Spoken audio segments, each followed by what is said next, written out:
વાવમાં આજે પેટા ચૂંટણી માટે મતદાન શરૂ થઈ ગયું છે। જ્યારથી જ્ઞાનીબેન ઠાકોર સાંસદ બન્યા ત્યારથી આ સીટ ખાલી પડી હતી અને તેને જ લઈને હવે આજે ચૂંટણી યોજાઈ રહી છે।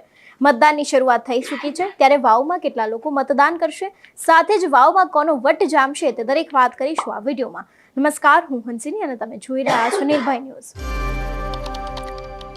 જો વાત કરવામાં આવે વાવની, તો વાવમાં મતદાનની વહેલી સવારથી જ શરૂઆત થઈ ગઈ છે। અનેક લોકો અત્યારે હાલ વાવમાં મતદાન કરી રહ્યા છે। ત્યારે વાવમાં કુલ મતદાન માટે 321 પોલિંગ બૂથ બનાવવામાં આવ્યા છે।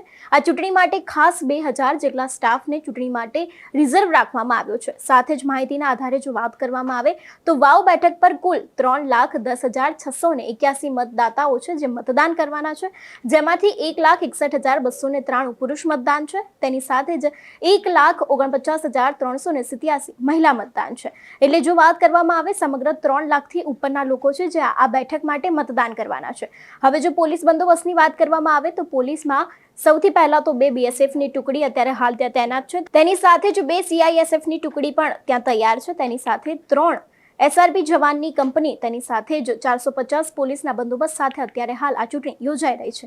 ત્યારે હવે જો વાત કરવામાં આવે વાવ વિધાનસભાની ચૂંટણી એ વટનો સવાલ ગણાય છે અને હવે જોવાનું એ જ રહેશે, કારણ કે 23 તારીખે મતગણતરી હાથ ધરવામાં આવવાની છે। વાવ વિધાનસભાની જે ચૂંટણી આજે યોજાઈ રહી છે તેનું પરિણામ 23 તારીખે સામે આવવાનું છે।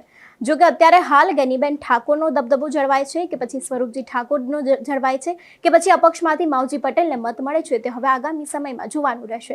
કારણ કે અત્યાર સુધી છેલ્લા 2 વખતથી જ્ઞાનીબેન ઠાકોર છે તે પોતાની આ સીટ ઉપર જળવાઈ રહેતા હતા, પરંતુ આ વખતે હવે ભાજપમાંથી સ્વરૂપજી ઠાકોર પણ ઉતર્યા છે। તેની સાથે જ માવજી પટેલે પણ અપક્ષમાંથી પોતાની ઉમેદવારી નોંધાઈ છે। ત્યારે હવે આ જે વાવની સીટ છે તે વટ ગણાય છે અને ઠાકોરોનો ગઢ પણ ગણાય છે।